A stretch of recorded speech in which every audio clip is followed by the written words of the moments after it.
In the vast and shadowy world of organized crime, Asia stands as one of the most complex and dangerous battlegrounds. From bustling port cities to remote mountain strongholds, the region has given rise to figures so powerful, so deeply entrenched that even governments have struggled to bring them down. These are not just street criminals. They are men who moved billions, commanded armies, and turned corruption into an art form. Their names rarely appear in the headlines in the West, but across Asia they were spoken with a mix of fear and awe. They controlled heroin routes, casino empires, political movements, and even entire stretches of rivers. And yet for years, many of them lived openly shielded by wealth connections and the sheer terror they inspired. Why were these men so dangerous? How could they manipulate entire systems and remain untouchable? Tonight, we peel back the curtain on 5 of the most feared crime lords Asia has ever known. None of this is fiction. These men were real. Their crimes shook nations, and their shadows still linger long after their reigns ended. At Crime Chronicles, we don't just tell stories. We uncover the chilling truth of those who shaped the underworld. So, buckle up, because the journey you're about to take will lead you deep into the darkest corners of Asia's underworld, where power, blood, and silence reigned supreme. At the top of the list is Lai Changxing, a man who rose from poverty in Fujian, China, to become the mastermind behind one of the largest smuggling operations in modern history. Known across the mainland as the King of Smugglers, Lai built an empire during the 1990s that not only made him fabulously wealthy, but also exposed the fragile line between organized crime and state power. His operation was centered in Xiamen, a booming coastal city that became the gateway for everything from luxury cars and oil to cigarettes and electronics. At its peak, his network moved goods worth billions of dollars with profits large enough to buy loyalty at every level of government. Lai's genius was not only in logistics, but in corruption. He understood early on that smuggling was not just about sneaking goods past customs, it was about owning the system that was supposed to stop him. Investigations later revealed that he paid off officials in customs police and even the military. Entire departments looked the other way as cargo ships unloaded contraband in broad daylight. When the Yuanhua Group, his company, came under suspicion, it was discovered that dozens of senior officials were on his payroll, including high-ranking Communist Party members. This was not just organized crime, it was a parallel economy built on bribery and fear. By the late 1990s, the sheer scale of Lai's empire had become impossible to ignore. In 1999, Chinese authorities launched a crackdown describing the Yuanhua smuggling scandal as the largest corruption case since the founding of the People's Republic. Billions had vanished in unpaid taxes, and the scandal threatened to shake the legitimacy of the government itself. Yet, by the time the net closed in, Lai was already gone. Using his wealth and connections, he fled China and surfaced in Canada, where he applied for political asylum. For more than a decade, Lai lived in plain sight in Vancouver, moving through Chinese communities with relative ease. Beijing repeatedly demanded his extradition, calling him the nation's most wanted criminal, but Canada resisted. Lai claimed he would face execution if returned, and his legal battle dragged on for years. During that time, he became a symbol of China's struggles with corruption, a man who had stolen billions and mocked the system from abroad. While authorities at home dismantled his network and prosecuted over 300 officials connected to the scandal, Lai remained untouchable, enjoying life in one of the safest cities in the world. The irony of Lai Changxing's story lies in how it blurs the lines between crime and politics. His rise would have been impossible without the complicity of those sworn to enforce the law. His fall revealed just how many in power had been compromised. When he was finally extradited in 2011 after a long and bitter legal fight, he was paraded before the courts as proof that the state could still bring down its enemies. Yet by then, the damage was done. Billions were gone, public trust was eroded, and the story of the king of smugglers had already become legend. What makes Lai Changxing one of the most dangerous figures in Asia's underworld is not just the size of his operation, but the precedent it set. He demonstrated that with enough money, even the machinery of a superpower could be bent to serve one man's ambition. For years, he turned a major Chinese port into his private empire, and even when the law finally caught up to him, it was only after he had humiliated the state on the world stage. His empire may have collapsed, but Lai's shadow continues to haunt China's fight against corruption, a reminder that sometimes the greatest threat comes not from outside enemies but from within the very heart of the system. Next is Hsing Han, a name whispered with dread throughout the jungles of Myanmar and across the international narcotics trade.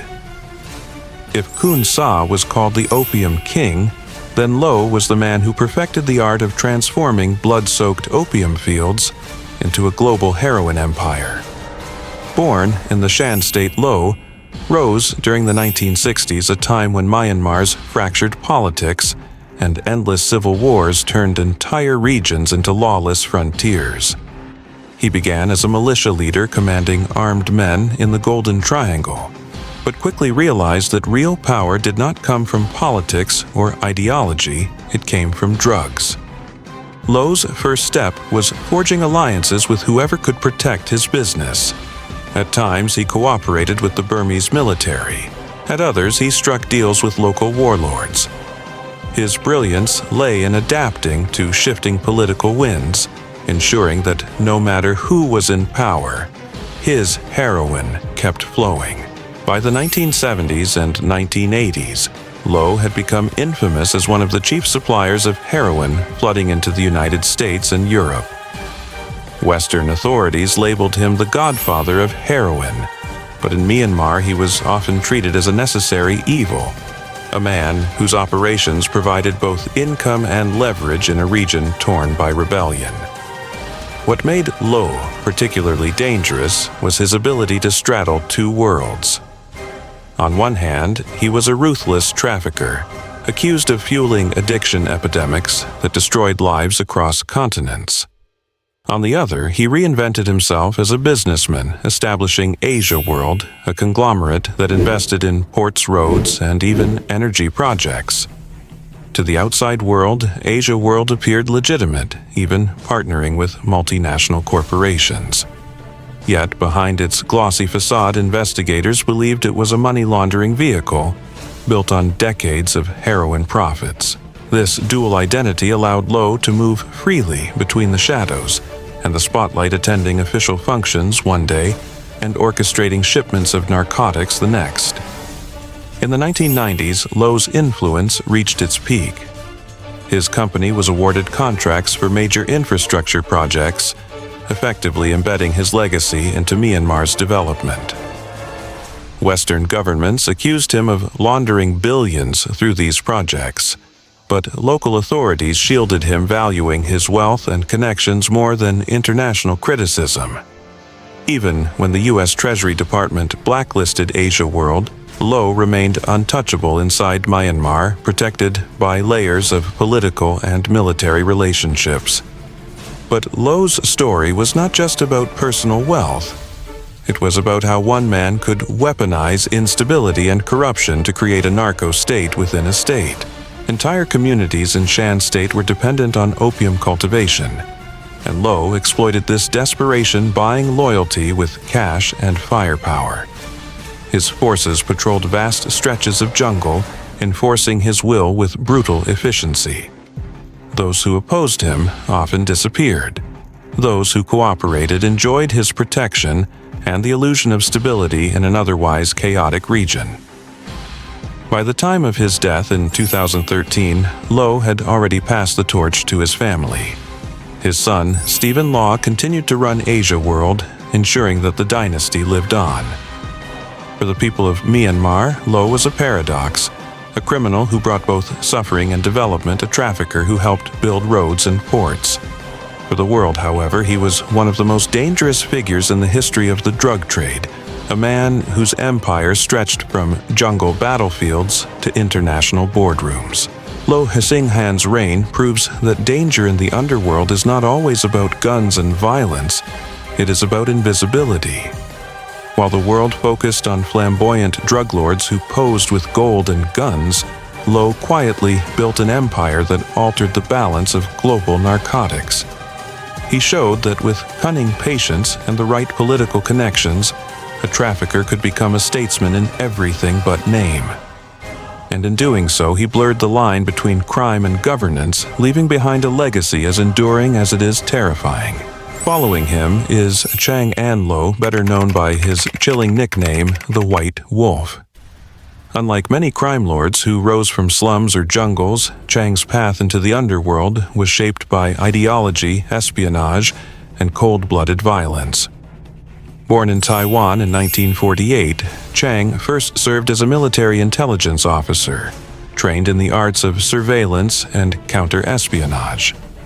But when he left the shadows of official service, he carried those skills with him into the criminal world, skills that would make him one of the most feared men in East Asia. Chang became a leader within the Bamboo Union, the largest triad in Taiwan, and one of the most influential Chinese criminal organizations in the world. The Bamboo Union was no ordinary street gang. It had tens of thousands of members, a rigid hierarchy, and deep political connections stretching from Taipei to Beijing. Under Chang's leadership, the group expanded its operations into drug trafficking, extortion gambling, and assassinations.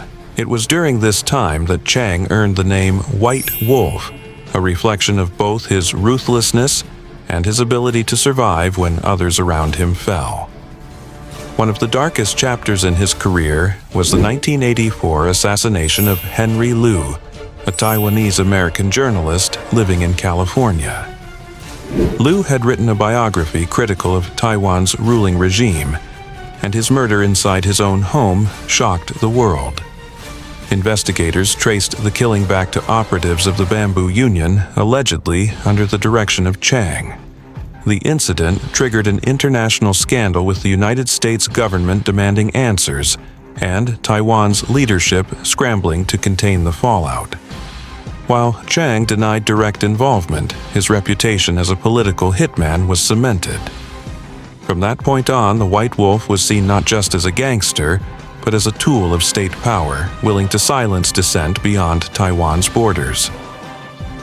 Chang's story, however, is filled with paradoxes.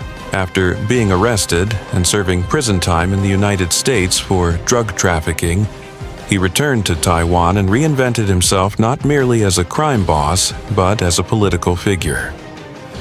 In the early 2000s, he openly founded the Chinese Unification Promotion Party, advocating closer ties between Taiwan and mainland China. His rallies drew crowds, his speeches made headlines, and astonishingly, he was able to move between the political stage and the underworld with shocking ease. For many in Taiwan, this was a disturbing reminder of how deeply organized crime and politics were intertwined. The White Wolf's ability to blur these lines made him uniquely dangerous. He was not only a gangster commanding soldiers on the street, he was also a man who could mobilize votes, influence public discourse, and intimidate opponents with the threat of violence. His presence in Taiwan's political landscape exposed the uncomfortable truth that the underworld was not separate from society but embedded within it. Even today, Chang remains a controversial figure. Supporters portray him as a patriot, fighting for unification, while critics see him as a gangster, cloaked in nationalist rhetoric. His party still operates, and while his criminal activities are harder to trace in recent years, his legacy looms large. The White Wolf showed the world that a crime boss could operate in daylight, standing at a podium rather than hiding in a safe house, all while carrying the weight of his bloody past. What sets Chang An-lo apart from other Asian crime lords is the scale of his transformation. He was a spy, a smuggler, a hitman, and finally a politician. Each role made him more untouchable than the last. Few men have managed to shift identity so completely and still remain feared by both governments and gangsters alike. In Chang's story, the danger lies not only in his violence, but in the unsettling reality he represents that sometimes the most dangerous criminals are the ones who can walk straight into politics and wear respectability like a mask. Then comes Zhou Zhuohua, better known internationally as Alvin Chau, the man who transformed the glittering casinos of Macau into one of the most lucrative underworld machines of the 21st century. While other Asian crime lords trafficked in heroin, meth, or smuggling, Chau specialized in something that looked far cleaner: gambling. But behind the neon lights and champagne-soaked VIP lounges, his empire was built on organized crime money laundering and ties to the triads that stretched across borders. Born in 1974 in Macau, Chau rose from modest beginnings to become the founder of Sun City Group, the largest junket operator in the city. Junket operators acted as middlemen between casinos and high-rolling gamblers, particularly wealthy visitors from mainland China. On paper, they arranged luxury travel packages, extended credit, and collected gambling debts. In reality, junkets like Chau's became pipelines for moving vast sums of money out of China, evading capital controls, and creating the perfect cover for laundering billions. At its height, Sun City controlled nearly half of Macau's VIP gambling rooms, handling an estimated $100 billion annually. What made Alvin Chau so dangerous was the scale and sophistication of his operation. Unlike street-level gangsters, Chau wore tailored suits, moved in elite social circles, and was photographed alongside celebrities and politicians. Yet investigators believed that behind the glossy facade, his empire was greased by the 14K Triad, one of the most notorious organized crime syndicates in Hong Kong. Reports linked Sun City to illegal betting rings across Southeast Asia underground banking networks, and even to financing criminal operations in the Philippines, Vietnam, and Cambodia. His reach was not limited to Macau, it was continental. For years, Chau operated openly. Tourists, businessmen, and partygoers in Macau saw him as a glamorous figure, a casino tycoon who embodied the city's transformation into the Las Vegas of the East. But to Beijing, he became a growing problem. The Chinese government cracked down on capital flight, accusing junkets like Sun City of draining billions from the mainland economy. In 2019, official state media launched a rare and direct attack on Chau, accusing him of running an illegal online gambling platform that targeted Chinese citizens. This public denunciation marked the beginning of his downfall. In 2021, Alvin Chau's empire finally collapsed. He was arrested in Macau and later sentenced to 18 years in prison for criminal association, illegal gambling, and money laundering. The trial pulled back the curtain on how deeply junket operators had embedded themselves into the casino industry, exposing a system that blurred the line between entertainment and organized crime. Prosecutors detailed how Sun City's networks funneled cash across borders, concealed the identities of wealthy clients, and laundered staggering sums that dwarfed traditional drug profits. Yet, even behind bars, Chau's story remains emblematic of a larger truth: organized crime no longer operates only in the shadows. His empire existed in brightly lit casinos where politicians and celebrities toasted champagne, just steps away from triad enforcers. For years, governments tolerated him because he brought in revenue and prestige. The danger was not just the billions laundered through his network, but the normalization of crime within legitimate industries. Alvin Chau's rise and fall demonstrate how the underworld adapts. Where once crime lords relied on jungle routes and smuggling ships, Chau weaponized casinos, financial systems, and celebrity culture. He made criminal wealth appear glamorous, sophisticated, and even respectable until the illusion shattered. His arrest may have ended Sun City, but it did not end the system that created him. In many ways, Chau is a reminder that the most dangerous criminals are not always those carrying guns, Sometimes they are the men in designer suits shaking hands in VIP rooms while building empires on secrets and silence. Finally, we arrive at Sai Naw Kham, a name that terrorized the waters of the Mekong River in the late 2000s.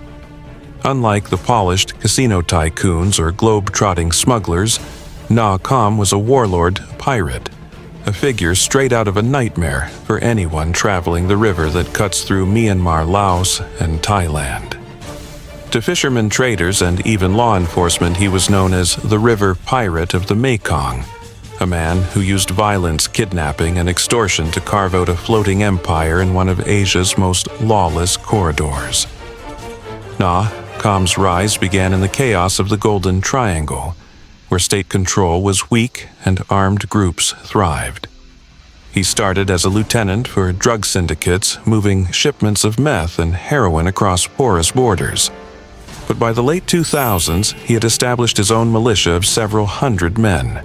Armed with assault rifles and rocket launchers, they patrolled the Mekong, hijacking cargo ships, kidnapping crews, and demanding protection money from anyone who dared to travel without his blessing. His influence was so strong that many traders considered paying him river taxes as simply the cost of doing business. The turning point came in October 2011 when 2 Chinese cargo ships were attacked near the Thai-Lao border. 13 Chinese sailors were brutally murdered, their bodies left floating in the river. The massacre shocked Beijing, which immediately blamed Naw Kham and his militia. For China, this was no longer just a regional nuisance.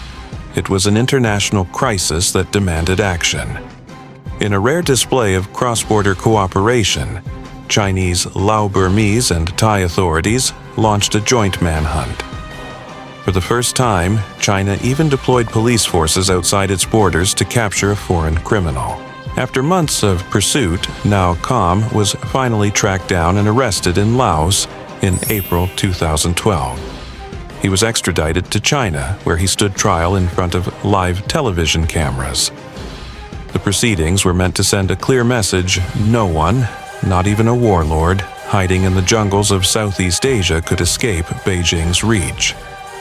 That November, Naw Kham and several of his lieutenants were executed by lethal injection. His death marked the dramatic end of a pirate reign that had haunted the Mekong for years. What made Naw Kham so dangerous was not just his brutality, but his audacity.